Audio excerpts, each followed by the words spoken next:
So you join a gang because you want to represent that shit and feel the brotherly love, right?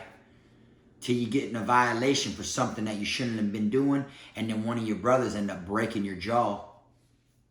Haha, I'm the best. Finna be this way till I EOS. Take it how you want, nigga. Yeah, I'm a pro. Fuck around, I'll bust your lot while you're at Vizzo. I hate to be this way, but I live for the moment. Waking up every day, show me an opponent. Shanks on deck, hitting bitch with a lock. So much pool, I can even start you from the box. You don't wanna pay rent, got me bent. Got lax on deck, your money was well spent. Vultures on the prowl, so don't try testing. Step 2 comes violent, first steps finessing. You a hold down man, suitcase this. My cell phone and my charger don't walk with a limp. Get it knocked off or missing, you gon' get it. Next time I see your ass, you gon' leave airless. What's up, everybody? You already know, man. Kfrogtv back in the building.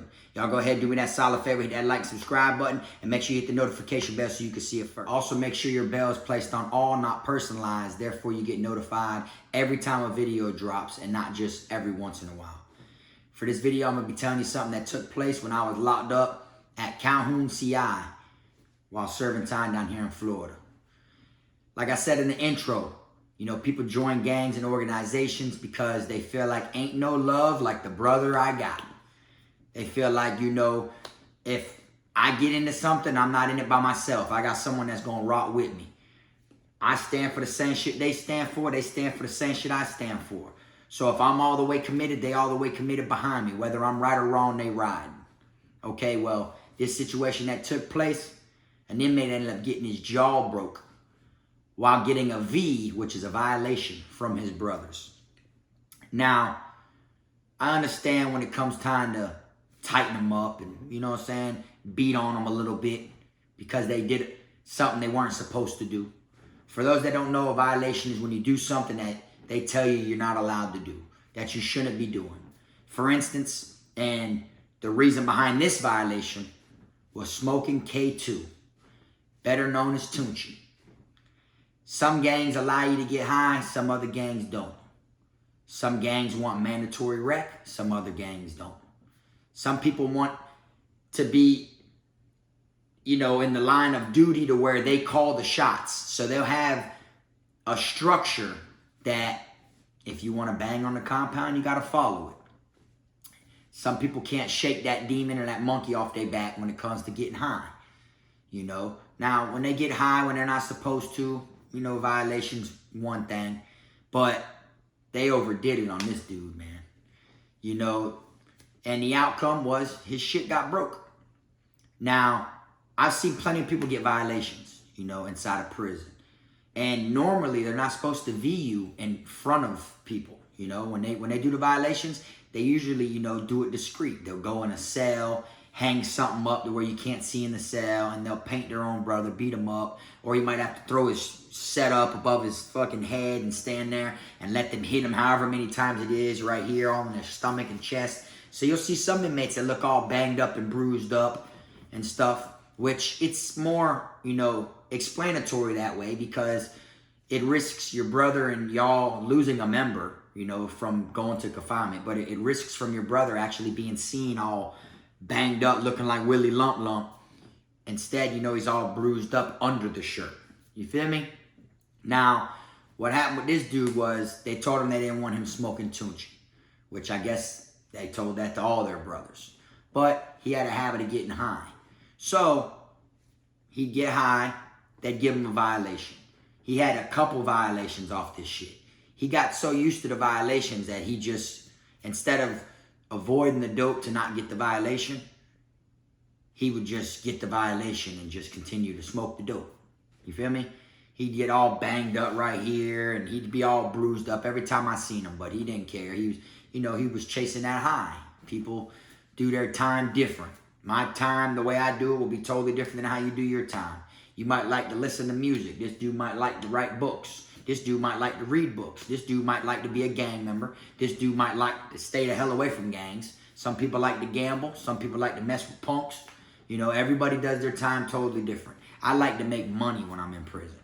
That's my main goal, is to make money. So when I come home from prison, I ain't got to worry about, damn, what if I can't get a job?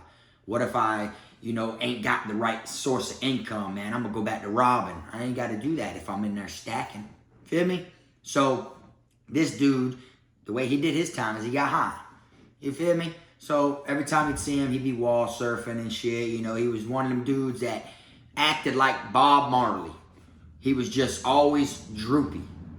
And I understand now. The reason they didn't want him getting high makes common sense. It makes complete sense coming from someone who ain't even a gang member. You want all your soldiers to be on their P's and Q's. Ain't no time for slipping. You get caught slipping, the enemy and the ops can get you. You know, they can get the ups on you, which it makes sense. You feel me? But this dude here, you know, he was just one of them dudes that just loved to get high. So they wasn't going to stop that shit. So what it was is he ended up getting high and getting so many violations that they said, you know what? This time we're not doing it under the shirt. This time we're going to actually beat his ass. So at Calhoun and H dorm is where they were doing the violation at. You feel me? And when they did the violation, he went inside the room. They hung a curtain up, like I said, you know, so no one could see. And they did it around the time everybody went to chow. Because it's not like they're going to do it with the whole dorm in there. They will if they have to. But, of course, they'll wait until people go to chow, people go to rec, people go to canteen, people go to the barbershop. They'll wait until a big percentage of the people in the dorm are not in there. You feel me? So they brought him in. He went inside the cell. Next thing you know, all you hear is, fuck nigga, pussy nigga, fuck nigga. That's what you hear when someone's in there fighting. You feel me?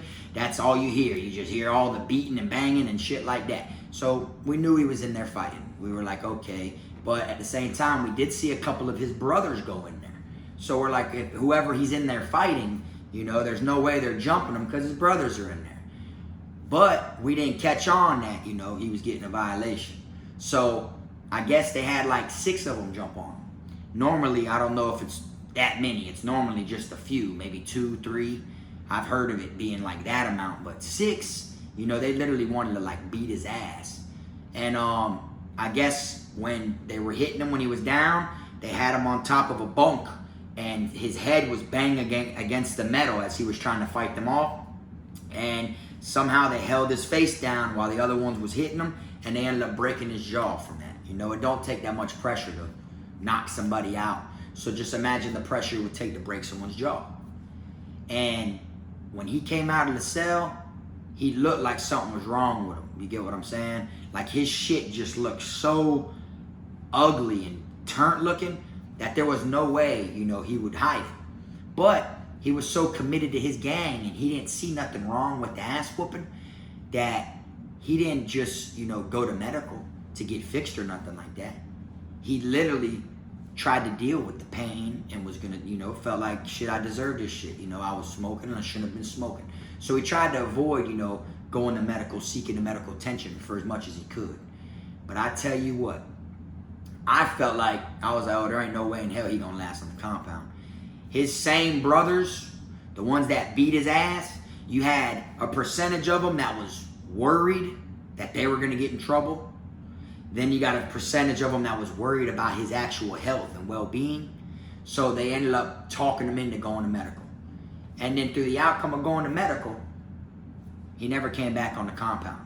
Because you ain't got no way to hide that. There's no way you could say, oh, this happened while I was playing basketball. Or I caught a bow to the mouth while, you know, jumping up to dunk on somebody. That shit, they're not dumb. They done heard every story possible. Literally.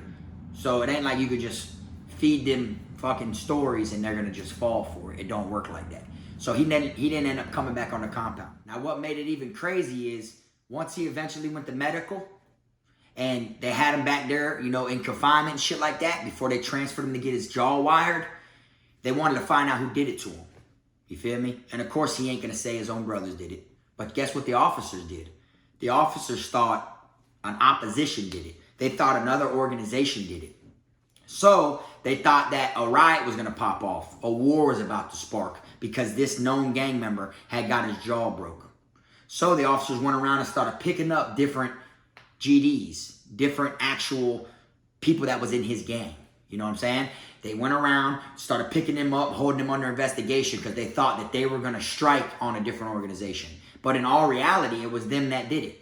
So once they seen that nothing was going to pop off, that, you know, after a couple days, they didn't spark nothing and nothing went down, they finally released everybody that was under investigation. But they kept questioning them, like, who did this to your brother? Who did this to your brother? We need to know. We need to know, or we're going to get all of y'all off the compound and emergency ship you right now. You feel me? And I guess they were telling the officers like, I don't know what you're talking about. I don't know what you're talking about. We don't know. We don't know. We don't know. That's all they really could say. You feel me? But by them doing that shit to that man that was one of their own brothers, it brought like heat and attention amongst their whole organization. It made it to where them few days where that shit was drawn on them, they couldn't hustle like they normally do. They couldn't make money like they would always do. They couldn't be on them phones all the time hanging out. Certain shit that they usually do on a day-to-day basis, they wasn't able to do because now all eyes are on them wondering what they're going to do about it. And really, they're not going to do shit about it because they did it. See what I'm saying? But the other gangs were hot also because it made them watch them gangs to see how they move, to see if they could catch on to who did it. Like, okay, we're going to watch the G's. We're going to watch the gang that it happened to because we're going to see if they move funny or anything and try to catch them before they prevail with the hit and taking, you know, on a revenge strike on whoever did it to one of their brothers. Then they're going to watch the other gangs and see if they move any type of way to where they can sense and see that they're the ones that did it. You feel me? Because them officers be on their P's and Q's. They've been doing this shit for decades. Every single thing that you can think of, them officers already know. Literally, it ain't that they're smart and they're not dumb. It's the fact that they've been doing it for years. And even when it's new officers, they learn it from the old officers. You know what I'm saying? So it's like a fucking something's in the water that when they drink it, the antennas just go up and they know shit. Even when people ain't telling. That's the type of shit that, you know, goes on inside of prison. So they felt like something was happening, and they were rotating people, moving people around the dorms and shit, taking these gang members and locking them up, putting them under investigation, going and questioning these gang members, telling them gang members, we know you hit this dude jaw, he had to get hit with a lot, we know your brothers did it, like going and holding another gang accountable. That's all the type of shit that happens. And that's what happened behind these dudes doing this to their own brother. You see what I'm saying? And it's crazy. The reason I decided to do this actual video, which I never had it in mind to do this video, okay? But I ran into that same dude just recently on the streets. He's like, hey man, you remember me? And I looked at him and I was like, I don't know you, bro. He's like, what you mean, man? Remember we was at Calhoun? So I looked at him and I was like, oh, you was at Calhoun? And he's like, yeah, man, you don't remember? And then he told me the whole, and I said, oh shit, that's right. So it's a freshened story. So I was like, man, I'm gonna come on here. And I told him, I said, I'm gonna go on my channel, dog. I'm gonna talk about, you know, the little situation that happened with you and your brothers. I said, you still banging all that shit? And he's like, hell yeah, man, to the death of me. I said, boy, if you wanted to got out, bro, and you was in there still getting high and doing your time like that, that shit would have been to the death of you for real. Because they literally beat your ass bad. And he said, man, you know, they did what they had to do, man, but at the end of the day, all they did was make me stronger. So he's a full committed, you know, gangbanger, you know, and he's a gangster disciple, a GD, you feel me, a folk. And, you know, he said that once he got transferred, he went to a medical compound. They had to wire his jaw and all this different shit. And then after his shit healed up, they put him right back on the compound wherever he went to, and he was good. Walking around with his brothers doing the same shit, getting high, got a couple violations while he was over there, until he eventually landed at a camp to where they didn't have a structure. So it was like free game. They didn't really follow and wasn't up under nobody. They all didn't want to give the head position to certain people, so there was no agreeing and no voting, so everybody was just free for all. And he said then everybody was allowed to get high. And he said at that same exact camp where everyone was allowed to get high, and when he would, you know, continue to smoke and shit like that, he said, man, we didn't have one war the whole time I was there. I said, yeah? He's like, yeah. But I already know, in prison, y'all, for future reference, if you know anybody that's in there, and anybody that happens to go, or if you've been there yourself, you know every single camp ain't turned up. Every single camp ain't violent. Every camp ain't ratchet. Some of the officers run that shit, got it on lockdown, and ain't nothing you could do about it. They do control movement. They run that shit. It's the officers against the inmates. Then the other ones, the officers just fall back and let them doors swing open and do whatever the hell it is, and then it's inmate on inmate. And that shit be violent and ratchet. So you could still land at a camp like he did, where, you know, they didn't have a structure, They was vulnerable because they didn't have a good organization structure just in case, someone decided to pop off a riot or something. They were vulnerable, but he didn't have that type of problem where he went, And I literally said to him, I said, damn, I said, that's crazy, dog. And he's like, what's that? I said, that you still bang that shit. And he was like, what you mean? I said, I'm going to be real with you, dog. I said, if I was banging a gang, bro, and they went to the extreme like that, then I'd feel like there was personal beef with me. And they went to the extreme with you, bro.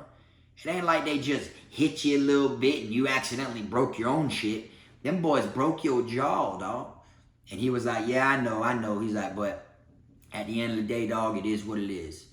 I'm like, that's crazy, And like I said in the beginning of the video, when people do violations and shit to their brothers, there ain't never 6 or 7 of them on them.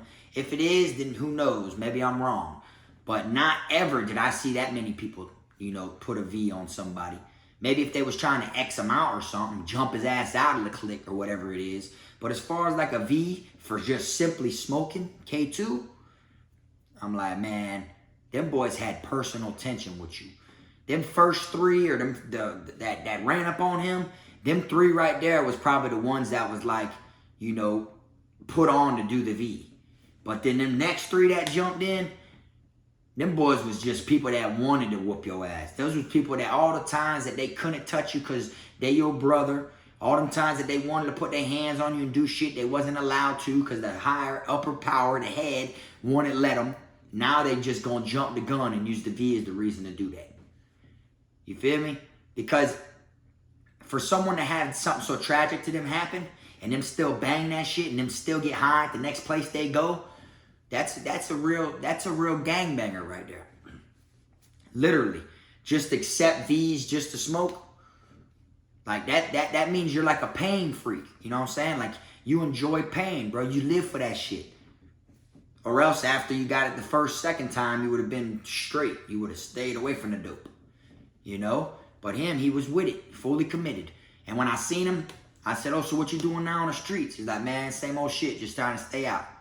I said, okay. I said, what you got going on for work? You making money? He's like, yeah, bitch, I'm fresh out, dog. I just started working at Wendy's. I'm like, all right, bro. Well, shit, I hope you do good, bitch. He's like, man, lock my number in, dog. I'm glad to see you, dog. He's like, bitch. He's like, they be talking about your ass still in prison. I said, yeah, I know.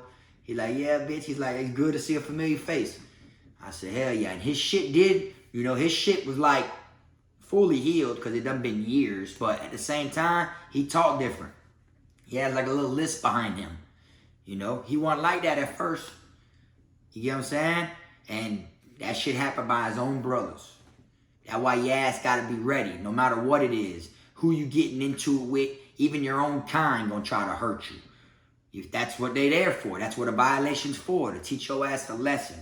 To break you from doing whatever caused your violation. You feel me? And he had 6 to 7 of his own fucking kind jump on him and beat his ass in a little 6x10 cell, all over smoking K2, and got his shit wired. Literally, never knew what he had going on at that institution. He got transferred. He could have had cell phones on the compound. He could have been the plug on Tunchi. He could have been the plug on cigarettes. He could have had so many people breaking it off, paying him. He could have been extorting people. All that shit. Ball that shit up and get rid of it. Gone. Gets transferred. All because of the way they did him. I told him, bro, I feel like your brothers at that camp just ain't like you, dog. And he was like, nah, bitch, it's part of the game, dog. It is what it is. You feel me?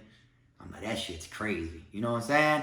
Like, just to get your shit rocked like that, I feel like, bitch, brother or no brother, dog. Even someone on the streets, bitch, that I'm like this with, or a family member of mine, boy, you break my jaw, bitch, we got pressure, boy.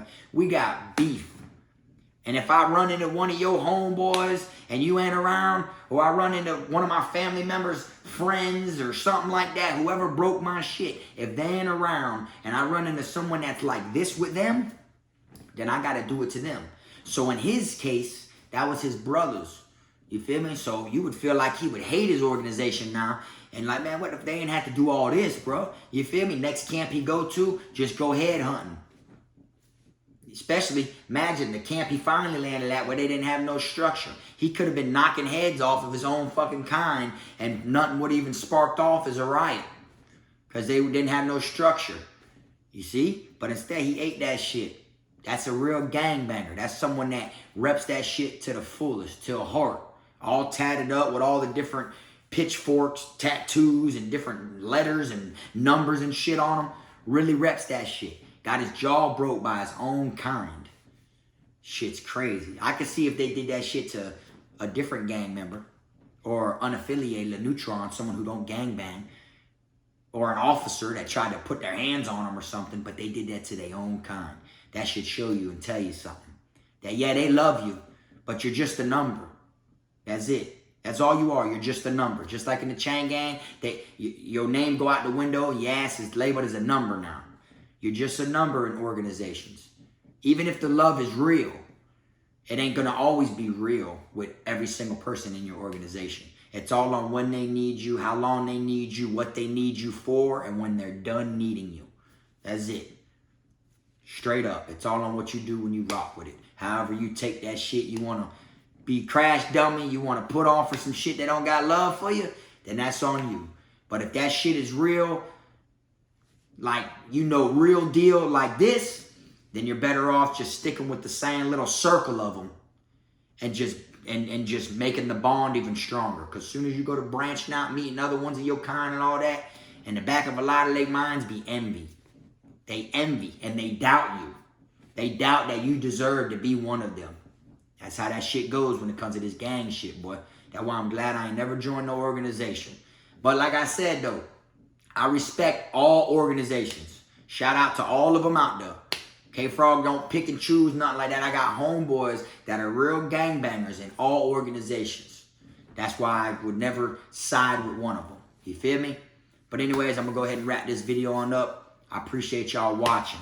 I want y'all to drop in the comment section.